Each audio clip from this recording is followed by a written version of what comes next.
yang teh mong này còn vẽ được người bằng nhau chụp yang teh có mày thì chọn người vào đây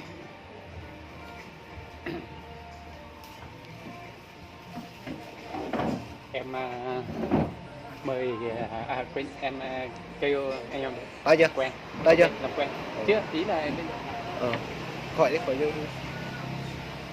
có đi xe máy hả ô tô không biết để em xem coi cũng nhanh thôi.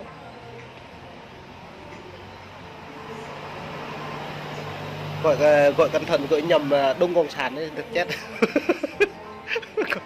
gọi nhầm cho Cộng sản à mày bọn mày hả anh giờ này mất ngủ bị rát cổ em đọc bài nhiều quá Cho dựa vào cái ly nước này cho nó mát. khoảng 1 giờ 2 giờ ngủ là 3 đêm anh thức soạn tin đọc bài không ra đâu vào đâu.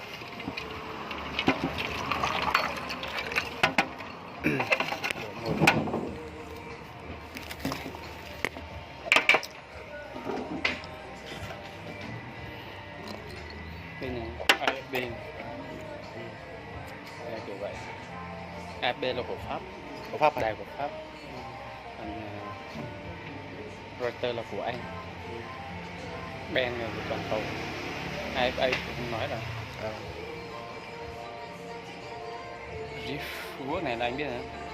Đây là cái cơ quan của Liên Hợp Quốc. cơ quan Liên Quốc. RIF Phú Quốc. Đây này, nó của cầu Việt Nam. Nhưng mà nó không phải là ấn bản chính thức đâu. Cũng không phải là không chịu trách nhiệm, nhưng mà ý là gần như nó là cái nguồn chính lưu trữ. Để nó phá hết nhà cửa của anh em.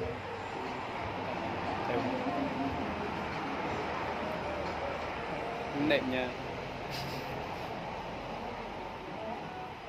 Đây là Pháp hả? Đây là gì? Đây này là FA. đây tiếng Anh. Tiếng Anh. AFA tiếng Anh.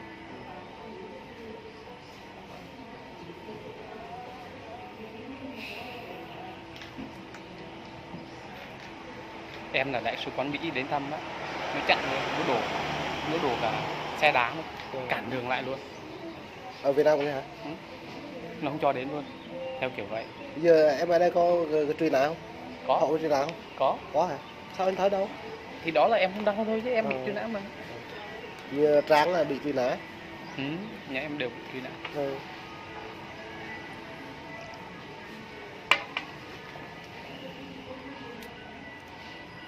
Cộng sản mình không tồn tại đâu. Theo nghĩa là chết vì dân hết á. Nó lợi dụng dân hết rồi, hết là cái lợi dụng rồi. Nó sẽ phải thay đổi, nó sẽ phải tìm giống như con tắc kè. Hay nó phải thay đổi áo thôi. Nó chỉ thay đổi đấy cái áo để nó cố giữ thôi, không phải vì cái thực chất nó muốn thay đổi. Thì đã được Phú Trọng, Nguyễn Phúc, sau này ông Tô Lâm, ông Minh Chính, sau này ông phải thay đổi áo hết. Rồi về vườn trả lại những gì ông ăn của dân. Đúng rồi, không xung đột. Mình ngồi chỗ nào ok hơn là chỗ trong kia hay là ngoài? Ngoài này ok đúng không? Ở đây là mát đó.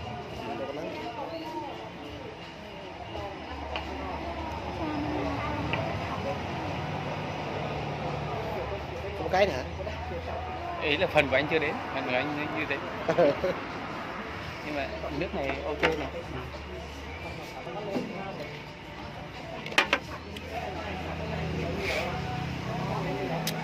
Đấy, dòng này mà đây người bên này một mông này và giá thải đây một lần mà một từ bạn đủ mà rõ lưu đây để stretch hẹp lưu được bạn đọc như này tôi dòng tới cái bên này tôi sang rực này mới phụp cái mày này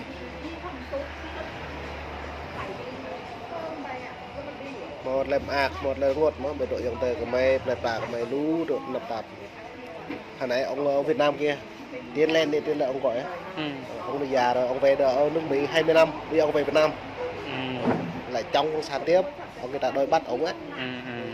Mà sao không ông không ở Mỹ nữa là ông về ông nhớ nhà quá hình như thế ông đi xây nhà ông về nhà không biết làm chân trị nó bên kia là không có ai làm đâu toàn đi làm nuôi ấy thôi nuôi vợ con ông thôi cuối cuộc là ông bỏ cuộc về nhà lại đấu tranh ở nhà một mình nữa công sản đuổi bắt mời liên tục. Ở xã ở huyện ở tỉnh người ta muốn bắt ông là người ta cũng sợ, tại vì ông ở gọi là Mỹ. người Mỹ mà, ông gốc Việt là người Mỹ. Không biết Thì cái á, kiểu luật Mỹ nhập quốc tịch vẫn về được hả? về được, Được hả? về được mà, À, về được mà, chứ nó đâu phải không về được. Quán này á, anh thấy nhìn nó sang đúng không? Không gian nó bố trí rất là đẹp. Đa phần là nói thật sự biết kiến thức thì không, kiến thức này là họ làm từ nước Pháp thôi. Cái ga Việt Nam mình cũng thế, đẹp, chỗ nào người ta đơn giản và đẹp. nhỏ thôi, không có vải mấy. Nhưng mà như thế này là nó phải đầu tư lắm á. Nhìn anh nhìn những bộ bàn này nhìn vậy bằng ghế mây này, hoặc ghế đấy, mây mây trên Tây Nguyên mình những cái loại này có Mấy nhiêu. cây nó uốn thành. Khai là ít khi dùng mây thật lắm, có khi mây giá có em. Đúng rồi, thì giả cái nào chỗ nào rồi cũng có. Đây là anh ở trại Việt Trung này, đan kế này, trại Việt Trung. Toàn đan kế thôi không. Ở tù mà như nhà em thì mấy ông mấy kia sau khi mình em về chắc ông sướng lắm. Ông nào? Mấy ông quản giáo á. Ông tên gì Quang này. Ông Quang là con gì Thành hay à? Đó. Quang rồi ông Thanh. Ông Thành. Ông gì nữa nhỉ? Quên tên rồi, lâu đấy. Không biết ông nếu sau này gặp mình ông còn nhớ không nhỉ? Chắc nhớ. Nhớ nhỉ? Em chắc là ông nhớ. Đau tim quá. Đau tim với mày quá. Muốn làm gì cũng được kìa. Làm được gì? Thì anh cả đội ra là kẹo anh cà phê ngồi uống nước đến 4 giờ, em cứ đúng 4 giờ là em tập thể dục.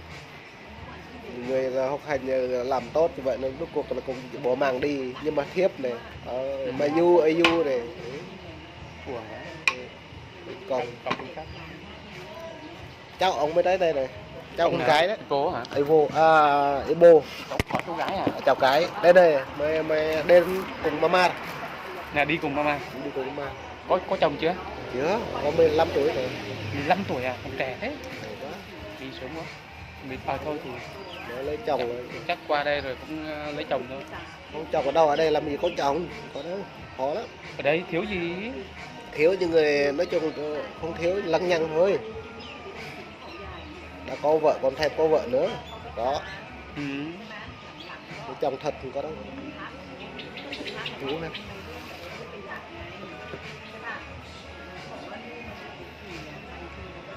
Bơ này có bằng giống bơ Tây Nguyên mình không? Khác nhỉ, không ăn mấy. Em muốn cái này. Bơ Tây Nguyên mình bị nó cái cỏ mình nói gì.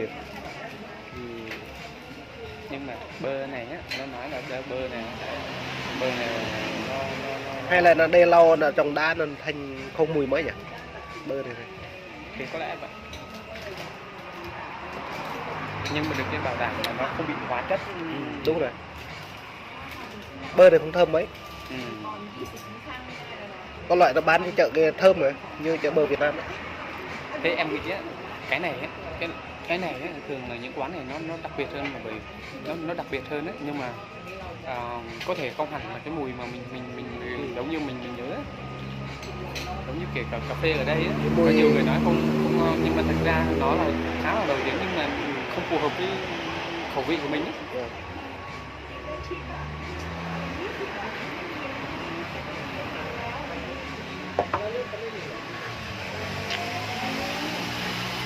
Tại vì như anh vào đây từ mấy năm trời rồi, ở đây cà phê quen, không hợp với mình, quen uống phê đen rồi. Ấy có uống cà phê đen không? Hôm nào em đưa cho một ít. Em mới được ông mục sư tặng cho cà phê.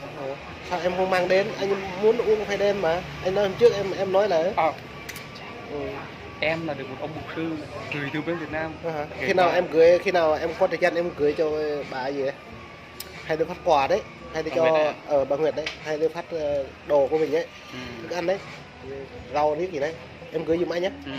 Để em không nói, nhưng mà ý là để em xem coi. Nếu còn nhá, nếu không còn thì thôi. Không, em còn. Thì để em xem, em coi có lỡ hết chưa. Em có. Nếu em còn thời gian Tráng cũng được, Tráng hay xuống đây. Em cũng xa Tráng. Tráng có hướng dẫn cho anh làm bài đấy, chép bài đấy, hướng dẫn cho anh chém cũng là một đoạn. Anh mới nói kiểu đấy. Thì là em nhớ về chiều em kéo giùm anh nhé. Canh đấy. Cánh hả? Thời đại niêu. cũng được. Vợ canh qua anh Đô, vợ canh nhỏ quá không thấy được, thanh Nhưng giả mà- ít quá. Nhưng mà cái sự đề xuất nó quan trọng hơn. Đúng rồi. Sự đề xuất nó quan trọng hơn, kéo mà không lên. Có nhiều người kéo mà đâu có lên.